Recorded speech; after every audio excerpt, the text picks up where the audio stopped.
150 лет тому назад в усадьбе Ясная Поляна Мария Николаевна Толстая, урожденная княгиня Волконская, родила 4-го ребенка, Левушку. Так выглядит дом Толстого сегодня. Так он выглядел и раньше при хозяине.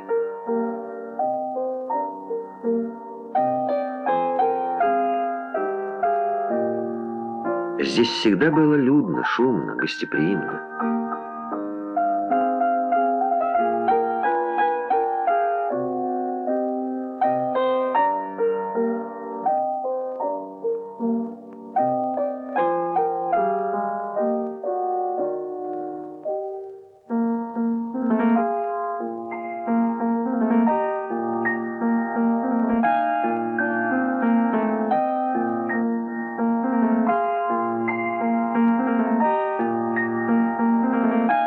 В доме бывали и Тургенев, и Горький, и Крамской, и Мечников, Репин, Куприн. Приезжали иностранцы, депутаты парламентов. Шли сюда рабочие, крестьяне. В обитель самого сложного человека XIX века, так о нем сказал Максим Горький. Хозяйство вела самоотверженная и страстно Софья Андреевна. Переписывала набело романы мужа, шила ему блузы. —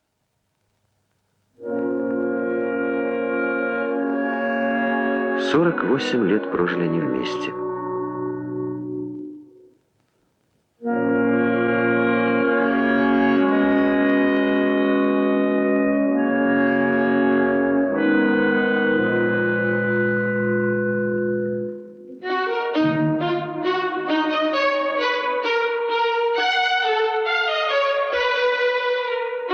Отсюда, из этого старого дома, разносился над миром голос великого художника и мыслителя, писателя и проповедника.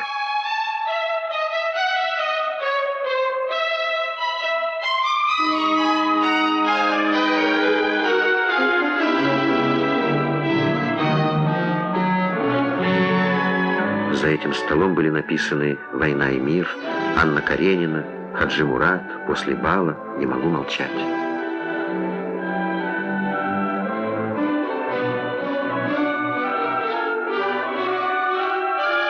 В возрасте 24 лет Толстой записал в дневнике: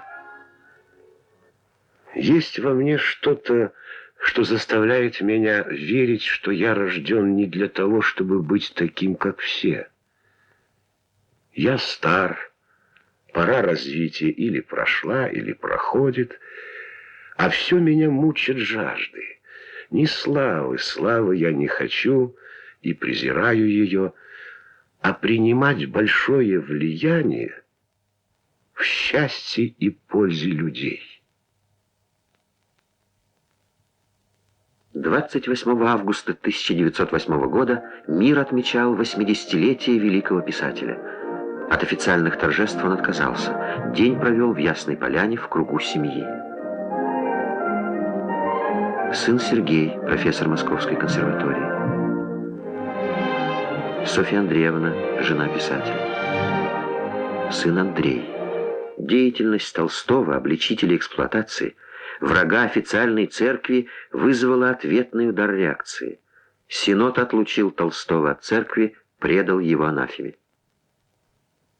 Известный миру писатель, русский по рождению, православный по крещению и воспитанию своему граф Толстой посвятил свою литературную деятельность и данный ему от Бога талант на распространение в народе учений, противных Христу и Церкви. Посему Церковь не считает его своим членом и не может считать, доколе он не раскается и не восстановит своего общения с нею. Задолго до событий 5-го года Толстой пришел к убеждению, что крестьянская революция неизбежна. Но смысл ее он видел в возвращении к патриархальной жизни. А как преодолеть зло?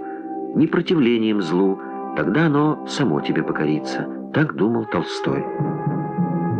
На 80-м году жизни словно вопль вырвался из сердца Толстого. «Не могу молчать» — яростный манифест против смертных казней. не могу молчать. Ведь это ужасно.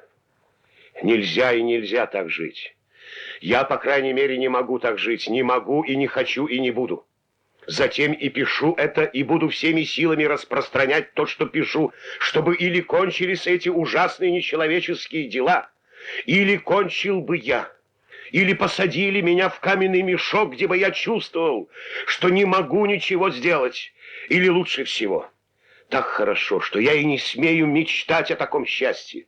Надели бы на меня, на 21-го или 21 тысячу первого саван, колпак, и также столкнулись со скамейки, чтобы я своей тяжестью затянул на своем старом горле петлю.